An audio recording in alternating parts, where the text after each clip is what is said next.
हम design concepts के बारे में बात कर रहे हैं सॉफ्टवेयर इंजीनियरिंग की। इसमें हमने आर्किटेक्चर डिजाइन देखा। अब हम कंपोनेंट लेवल डिजाइन पे आ रहे हैं। 4 टाइप के डिजाइन होंगे, आगे आप देखेंगे और भी डेटा डिजाइन वगैरह। लेकिन कंपोनेंट लेवल डिजाइन बहुत इंपॉर्टेंट है।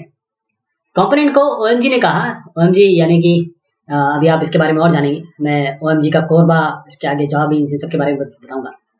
तो ओएमजी जो यूएमएल के जनक हैं, यूनिफाइड मॉडलिंग लैंग्वेज, जो स्टैंडर्डाइज किया था यूएमएल को, और रैम्बो, बूच, इन साहब ने मिलकर ओएमजी यूएमएल बनाई थी। तो ओएमजी एक ने के स्पेसिफिकेशन के हिसाब से ये कंपोनेंट को कैसे डिफाइन किया गया, थोड़ा ध्यान से देखिएगा इसको। ये इसकी डेफिनेशन भी मान सकते हैं आप।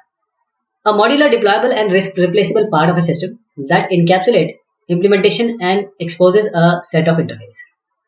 आपके पास पेंसिल होती है, एक पेंसिल जिसमें आप निडल डालते हैं, यानी पेंसिल की पॉइंट डालते हैं और फिर उसको पीछे से दबाते हैं तो पेंसिल निकलती है ना। उस पेंसिल को आप दोबारा डाल सकते हैं, मतलब जो पतली सी लंबी सी होती है, ग्राफाइट टाइप की। तो वही कंपोनेंट हो गया उस पेंसिल का। बिल्कुल इसी तरीके से आप कोई भी मशीन लीजिए, आप एक मशीन या मोबाइल ले लीजिए, मोबाइल की आप बैटरी निकाल सकते हैं ना, तो मोबाइल की बैटरी जो है वो कंपोनेंट हो गया। इस तरीके से समझिए। तो एक मॉड्यूलर, डिप्लॉयबल, रिप्लेसेबल पार्ट जिसमें इंप्लीमेंटेशन होता है, और ये कंपोनेंट है आपका, इसमें इंप्लीमेंटेशन होता है, और ये सेट ऑफ इंटरफेसेस जो है वो प्रोवाइड करता है किस तरीके से इससे कनेक्ट होंगे, कैसे ये दूसरों से कनेक्ट होगा।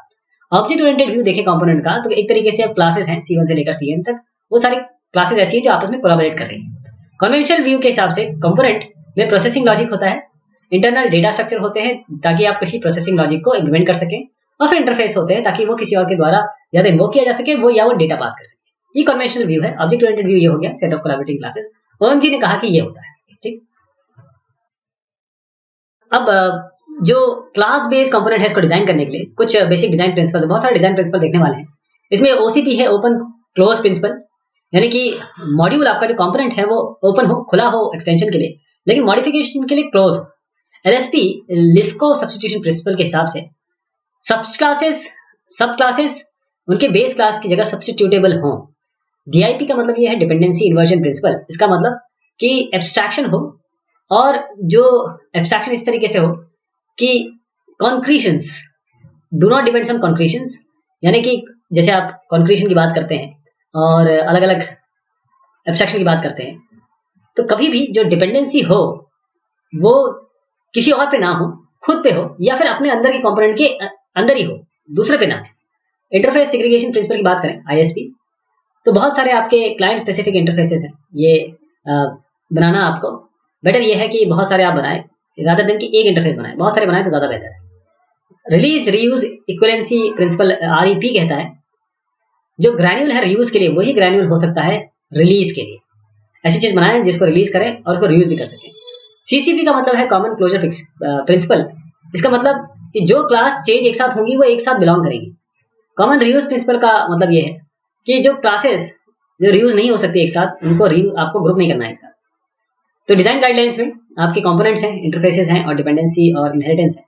तो कंपोनेंट की बात करें तो नेमिंग कन्वेंशन, नाम जो उनका देंगे वो इस तरीके से होगा कि जब आप आर्किटेक्चर मॉडल से इसको रिलेट करेंगे, जो आर्किटेक्चर आपने बनाया है, तो वहां से रिफाइन करके कंपोनेंट लेवल उसका एक पार्ट देखना चाहिए। इंटरफेसेस की बात करें तो इंटरफेसेस एक तरीके से जो कंपोनेंट आपने बनाए हैं उनके बीच में इंटरफेस का काम करेगा, कम्युनिकेशन और कोलैबोरेशन का काम करेगा। डिपेंडेंसी और इनहेरिटेंस की बात करें तो लेफ्ट टू राइट डिपेंडेंसी और टॉप टू बॉटम, जैसे इनहेरिटेंस में होता है। इनहेरिटेंस में क्या होता है, आपकी बेस क्लास ऊपर होती है, डिराइव क्लास नीचे होती है। पहले आपको बेस क्लास बनानी पड़ेगी, उसके बाद डिराइव क्लास बनाएंगे। तो इस तरीके से आपकी डिपेंडेंसी लेफ्ट टू राइट रखिए और इनहेरिटेंस टॉप टू बॉटम रखिए। कोहेजन और कपलिंग दो चीजें हैं इसमें, जब आप कंपोनेंट लेवल डिजाइन की बात करते हैं, कोहेजन और कपलिंग। कन्वेंशनल व्यू है कोहेजन का कि जो मॉड्यूल है उसका सिंगल माइंडेडनेस होना चाहिए। इसका मतलब जो ये काम कर रहा है वो वही काम करे जिसके लिए बनाया गया है। ऑब्जेक्ट ओरिएंटेड व्यू अगर हम बात करें तो कोहेजन का मतलब ये है जो कंपोनेंट है या क्लास है वो वही एट्रीब्यूट और ऑपरेशंस रखे जो आपस में रिलेटेड हो। कहीं और का मतलब काम यहाँ पर कुछ और हो रहा है, कोई और चीज भी यहाँ पर आपने दर्ज कर दी, वो ठीक नहीं। इसका मतलब आपने कोहेजन को थोड़ा सा लूज कर दिया। कोहेजन बहुत टाइट होना चाहिए, बहुत स्ट्रांग होना चाहिए।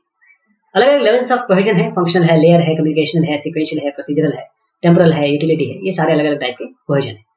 और जहां तक कपलिंग की बात आती है, इसका कन्वेंशनल व्यू है कि degree to which component is connected to other components, मतलब ये कंपोनेंट 1 है, ये कंपोनेंट 2 है, ये आपस में कितना रिलेटेड है और ये एक्सटर्नल एनवायरनमेंट से कितना रिलेटेड है। तो कपलिंग आपको कम से कम चाहिए, कम से कम रिलेशनशिप होनी चाहिए। ऑब्जेक्ट ओरिएंटेड की बात करें तो आपकी जो क्लासेस हैं वो आपस में कितना रिलेटेड है। क्लासेस, ये कंपोनेंट है, ये क्लासेस है। ऑब्जेक्ट ओरिएंटेड व्यू में the qualitative measure of degree to which classes are connected to each other. Level of coupling है आपके कंटेंट कंटेंट है, कॉमन है, control, stamp, data, routine call, typical type use, inclusion, import और external, इस type की आपकी अलग अलग कपलिंग होती है। तो कंपोनेंट लेवल डिजाइन को कैसे करेंगे आप? सबसे पहले आपको डिजाइन जो क्लासेस हैं उनको आइडेंटिफाई करना है जो प्रॉब्लम डोमेन में आप बना सकते हैं, जो प्रॉब्लम मतलब जो आपको प्रॉब्लम पेश की गई है। इसके बाद आपको डिजाइन क्लासेस देखनी है जो इंफ्रास्ट्रक्चर डोमेन, जो प्रॉब्लम डोमेन को सॉल्व करने के लिए इंफ्रास्ट्रक्चर डोमेन है, उसके लिए कौन कौन सी करस्पॉन्ड करेगी।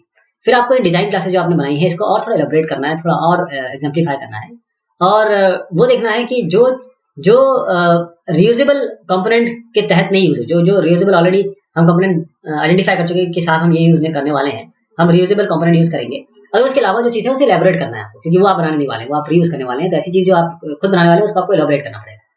फिर आपको मैसेज डिटेल देने पड़ेंगे, क्योंकि क्लास और कंपोनेंट आपस में कोलैबोरेट जरूर करेंगे, आपस में बातें करेंगे, तो उसके लिए आपको मैसेज डिटेल देना पड़ेगा। फिर जो मैसेज डिटेल जाएंगी वो किन इंटरफेसेस के थ्रू जाएंगी ये भी आपको तय करना पड़ेगा। फिर एलैबोरेट करना पड़ेगा जो एट्रीब्यूट्स हैं और डेटा टाइप्स हैं, डेटा स्ट्रक्चर क्या क्या जरूरत होगी, जो अभी आपने डिजाइन देखा, जहां पर डिजाइन बनाएंगे वहां पर आपको बताना पड़ेगा डिजाइन जब बनेगा तो डेटा टाइप क्या यूज करेंगे, डेटा स्ट्रक्चर क्या यूज करेंगे। फिर जब ये डेटा वगैरह हो गया तो उसका प्रोसेसिंग फ्लो, हर एक ऑपरेशन में प्रोसेसिंग होगी, डेटा यहाँ से वहां जाएगा, क्या फॉर्म होगा, क्या चेंज होगा इसमें। फिर आपको पर्सिस्टेंट डेटा स्टोर, जैसे डेटाबेस ऑफ फाइल्स, ये पर्सिस्टेंट डेटा स्टोर होते हैं, इनमें से आपको यूज करना है। तो कौन सी ऐसी क्लासेस होगी जो इनको मैनेज करेगी, डेटाबेस ऑफ फाइल्स के साथ कौन सी क्लास आपकी या कौन सा कंपोनेंट आपके साथ इंटरेक्ट करेगा, आपका इनके साथ इंटरेक्ट करने के लिए आपको अलग से बनाना पड़ेगा, उसको एलैबोरेट करना पड़ेगा। फिर आपको एलैबोरेट करना पड़ेगा बिहेवियरल रिप्रेजेंटेशन, क्लास के ऊपर कोई इवेंट हुआ है, कंपोनेंट के पास कोई इवेंट हुआ तो कंपोनेंट और क्लास क्या बिहेव करने वाली है। इसी तरीके से आपको जो डिप्लॉयमेंट डायग्राम से जब एक्चुअल डिप्लॉयमेंट करेंगे तो यहाँ पर एक्स्ट्रा इंप्लीमेंटेशन डिटेल आपको डालना पड़ेगा।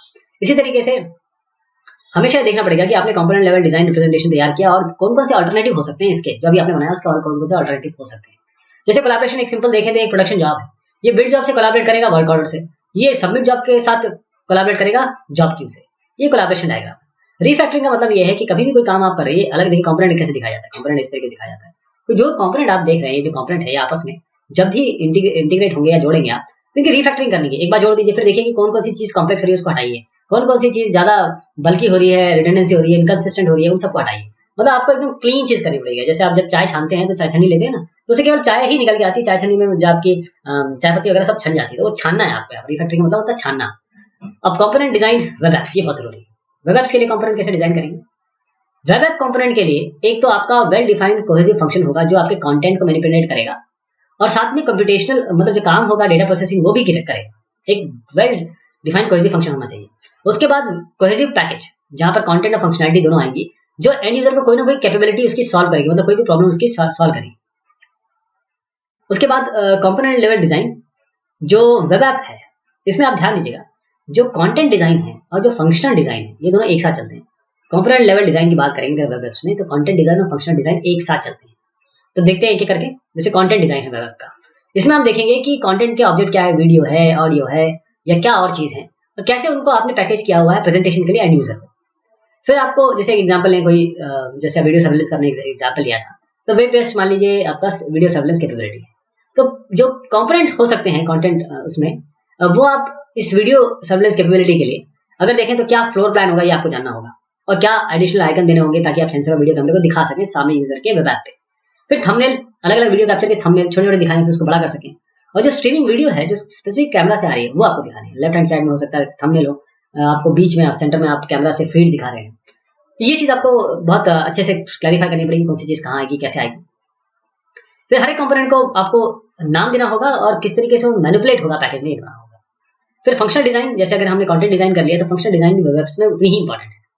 जो आजकल के वेब एप्लीकेशन है उसमें बहुत सारे सोफिस्टिकेटेड प्रोसेसिंग फंक्शन, बहुत सारी चीज है। आप देखिए, जनरल कंटेंट है, नेविगेशन कैपेबिलिटी है, ये सब डायनेमिक हो रहा है। इसी तरीके से जो कंप्यूटेशन है वो भी आपको सामने मिल रहा है। तो ये बिजनेस डोमेन में computation on the web app is very important. जो डेटाबेस क्वेरी हो रही है, एक्सेस हो रही है, ये भी बहुत इंपॉर्टेंट है इसमें। और क्या डेटा इंटरफेस आप देंगे अगर कोई एक्सटर्नल कॉर्पोरेट सिस्टम से आपको लिंक करना हो, यहाँ पर आपके फंक्शनल डिजाइन आएंगे। तो इन सबको पाने के लिए आपको डिजाइन करना पड़ेगा और कंस्ट्रक्ट करना पड़ेगा इसके फंक्शनल कंपोनेंट। जिस तरीके से हम कन्वेंशनल सॉफ्टवेयर इंजीनियरिंग में सॉफ्टवेयर कंपोनेंट के बारे में बात करते हैं, बिल्कुल सेम वही यहाँ पर इसकी बात होगी, लेकिन ये तरजीह इन सब चीजों को दी जाएगी। अब कन्वेंशनल कंपोनेंट्स को अगर आपको डिजाइन करना है तो जो डिजाइन होगा, जो प्रोसेसिंग लॉजिक होगा, वो बेसिकली कैसे गवर्न होगा। प्रोसेसिंग की बात हो रही है तो उसके बाद पीछे एल्गोरिथम आएगा, स्ट्रक्चर प्रोग्रामिंग आएगी। और डेटा स्ट्रक्चर की बात करें तो आप डेटा मॉडल कौन सा यूज करने वाले हैं, डेटा मॉडल आपको डेवलप करना पड़ेगा। और डिजाइन जो इंटरफेस है वो इस तरीके से होगा कि आप ये मान लीजिए एक डेटा मॉडल बनाया, ये डेटा मॉडल बनाया, दोनों आपस में कैसे कोलैबोरेट करेंगे, कैसे आप एक दूसरे को इफेक्ट करेंगे। एल्गोरिथम डिजाइन की बात करें तो ये कोडिंग का बहुत पास होती है। कोडिंग का बेसिक काम है कि एल्गोरिथम को प्रोग्रामिंग लैंग्वेज में कन्वर्ट करना। एल्गोरिथम का मतलब यही है, algorithm can be directly converted into programming. तो अप्रोच इसकी ये होगी कि सबसे पहले आपको डिजाइन का डिस्क्रिप्शन देखना है कंपोनेंट का, हर बार में स्टेप वाइज रिफाइनमेंट करना है ताकि आप एल्गोरिथम डेवलप कर सकें। उसके बाद आपको स्ट्रक्चर प्रोग्रामिंग यूज करनी है इन प्रोसीजरल लॉजिक को इम्प्लीमेंट करने के लिए। फिर फॉर्मल मेथड लेने पड़ेंगे ताकि आप प्रूव कर सके कि हमने जो किया है वो सही किया है, लॉजिक को प्रूव करने के लिए।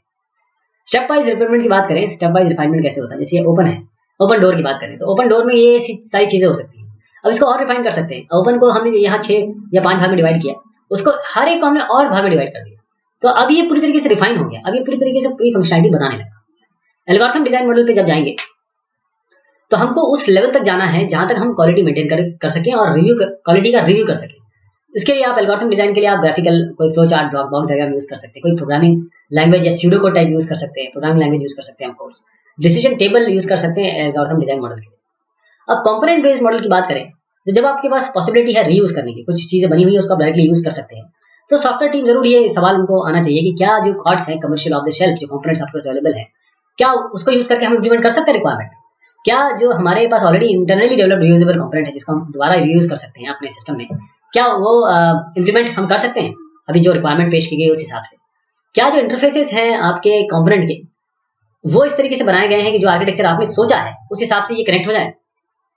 फिर डोमेन इंजीनियरिंग का मतलब है, जैसे मैंने आपको बताया था, अलग डोमेन इंजीनियरिंग है, मेडिसिन है और एक एग्रीकल्चर, तो ये दोनों अलग अलग डोमेन हो गए। तो आपको डोमेन को इन्वेस्टिगेट करना पड़ेगा, फिर आपको कैटेगराइज करना पड़ेगा जो आइटम्स आपने डोमेन से एक्सट्रैक्ट किए हैं, फिर आपको जो अलग अलग सैंपल यहाँ से ढूंढे हैं, अब डोमेन से एप्लीकेशन, सैंपल ऑफ एप्लीकेशन, उनको रिप्रेजेंट करना पड़ेगा, फिर एनालाइज करना पड़ेगा हर एक एप्लीकेशन को इस सैंपल में, फिर डेवलप करना पड़ेगा आपको एनालिसिस मॉडल इन ऑब्जेक्ट को जो यहाँ से आपने ढूंढे। ये डोमेन इंजीनियरिंग। डोमेन का मतलब ये है कि किसी स्पेसिफिक डोमेन में जाके आपको पता करना पड़ेगा कि ये काम मैं उस डोमेन में कैसे करूंगा।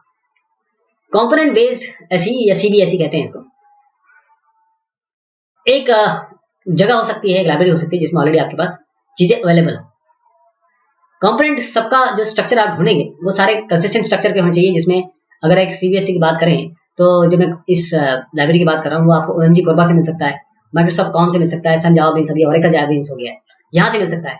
तो सीबीएसई की एक्टिविटी मेन ये होती है कंपोनेंट बेस्ड सॉफ्टवेयर इंजीनियरिंग की, कि कंपोनेंट का क्वालिफिकेशन क्या क्वालिफाई करता है, अडैप्ट कर सकता है कि नहीं कर सकता, इसका कंपोजिशन क्या है, क्या हमें अपडेट कर सकते हैं इसे, तभी हम इसको यूज करेंगे। जैसे ओएमजी कोरबा है, ओएमजी कोरबा अब मैं आपको जैसे बताया था कि स्टार्टिंग में ओएमजी क्या है, ये ऑब्जेक्ट मैनेजमेंट ग्रुप है, इन्होंने पब्लिश किया है Korba, common object request broker architecture.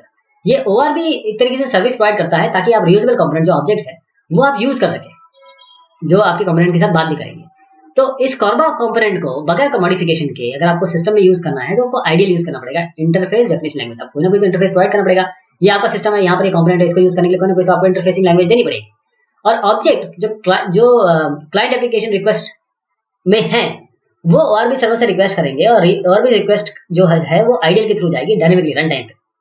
तो इंटरफेस रिपोजिटरी के पास सारी इन्फॉर्मेशन होनी चाहिए कि किस तरीके से सर्विस रिक्वेस्ट जाएगी, क्या रिस्पांस फॉर्मेट होगा, जब हम रिक्वेस्ट करेंगे तो रिस्पांस किस तरीके से आएगा। ये और भी आर्किटेक्चर है, इसमें देखिएगा कि आपके क्लाइंट यहाँ पर है और क्लाइंट जब रिक्वेस्ट करेंगे हो सकता है आइडियल स्टफ से या डायनेमिक इन्वोकेशन करें इंटरफेस रिपोजिटरी से।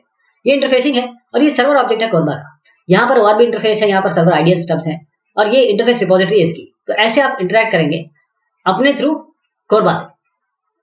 माइक्रोसॉफ्ट कॉम की बात करें तो ये माइक्रोसॉफ्ट है तो ये माइक्रोसॉफ्ट स्पेसिफिक होगी। कंपोनेंट ऑब्जेक्ट मॉडल कॉम ये आपको एक स्पेसिफिकेशन प्रोवाइड करता है ताकि आप कंपोनेंट यूज कर सके। अलग अलग वेंडर्स, कोई भी वेंडर यूज कर सकता है, लेकिन एक सिंगल एप्लीकेशन आपकी बनेगी जो विंडोज ऑपरेटिंग सिस्टम पे चलेगी। तो कॉम जो है कंपोनेंट ऑब्जेक्ट मॉडल के पास दो एलिमेंट होंगे, एक तो कॉम इंटरफेस होता है जिसको हम इंप्लीमेंट करते हैं कॉम ऑब्जेक्ट की तरह, और कुछ मैकेनिज्म होती है जिससे हम रजिस्टर करेंगे और रजिस्टर कर सके इन कॉम को और फिर पास कर सके मैसेज इन कॉम के इंटरफेसेस के दरमियान। तो सारी चीज बात जो हमने चाहे ओएमजी की बात की, कोरबा की, चाहे आप कॉम के बारे में बात करें, चाहे जावा बीन्स आ रही है, तो आपका सिस्टम यहाँ पर है, आपको कोई कंपोनेंट ऑलरेडी जो बिल्ट है उसको रीयूज करना है, इसके बारे में बात हो रही है। अब सन या मैं इसको ओरेकल कर देता हूँ क्योंकि अब ओरेकल हो चुका है। ओरेकल की जावा बीन्स कैसे यूज करेंगे, क्या होगा। ये जावा बीन्स जो होती है वो कंपोनेंट सिस्टम है जो पोर्टेबल है, platform independent component based software engineering infrastructure है जो जावा प्रोग्रामिंग लैंग्वेज में डेवलप किया गया है। तो जावा बीन कंपोनेंट सिस्टम ये कुछ टूल्स है जिसमें हम बीन डेवलपमेंट किट का उपयोग करते हैं, जिसमें बीन डेवलपमेंट किट होती है। और हमको क्या प्रोवाइड होता है, जिसमें डेवलपर हम लोग हैं, तो हमें क्या मिलता है इसमें। पहली चीज तो ये है कि एग्जिस्टिंग बीन कैसे काम कर रही है, इसका बिहेवियर और अपीयरेंस हम कस्टमाइज कर सकते हैं क्या, और उसके बाद जो मैकेनिज्म होगा इनसे कम्युनिकेशन करने के बीच में और जावा बीन्स के बीच में क्या कम्युनिकेशन हो रहा है। इसके बाद हम डेवलप करेंगे कस्टम बीन्स अपने हिसाब से अपनी स्पेसिफिक एप्लीकेशन के लिए। फिर हमको टेस्ट करना पड़ेगा कि जो हमने बीन्स यूज की वो प्रॉपर है कि नहीं। फिर हम क्लासीफाई करना चाहेंगे, रिट्रीव करना चाहेंगे कंपोनेंट्स को। तो क्लासीफाई और रिट्रीव कंपोनेंट करने के लिए हमारे पास एन्यूमरेटेड क्लासिफिकेशन है, फेसेटेड क्लासिफिकेशन है या एट्रीब्यूट वैल्यू क्लासिफिकेशन है। तो एन्यूमरेटेड क्लासिफिकेशन में जो कंपोनेंट्स है ये कैसे डिस्क्राइब है, ये हायरार्किकल स्ट्रक्चर जो क्लासेस है उस हिसाब से, और हर लेवल पे जो सब क्लासेस हैं वो कंपोनेंट्स डिफाइंड है। एन्यूमरेटेड क्लासिफिकेशन यानी ऊपर से नीचे तक आपके पास चीजें अवेलेबल है। इस तरीके से आप क्लासीफाई कर सकते हैं और रिट्रीव कर सकते हैं कंपोनेंट को। फेसेटेड क्लासिफिकेशन की बात करें तो डोमेन एरिया आपके पास होगा और वहां पर जो डिस्क्रिप्टिव फीचर है उस हिसाब से हम आइडेंटिफाई करके ले सकते हैं। एट्रीब्यूट वैल्यू क्लासिफिकेशन का मतलब ये होगा कि जो कंपोनेंट्स है वो किसी न किसी डोमेन एरिया में सर्टेन एट्रीब्यूट्स कुछ स्पेसिफिक काम करेंगे, उनके हिसाब से हम इसको ले सकते हैं। रीयूज एनवायरनमेंट में जहां पर आप चाहते हैं जो चीज बनी हुई है हम यूज कर सकें, तो कंपोनेंट डेटाबेस ये इसके पास कैपेबिलिटी है ताकि आप स्टोर कर सकें सॉफ्टवेयर कंपोनेंट्स को और फिर क्लासीफाई कर सकें इन्फॉर्मेशन जो भी आपको जरूरी है उसको रिट्रीव कर सकते हैं।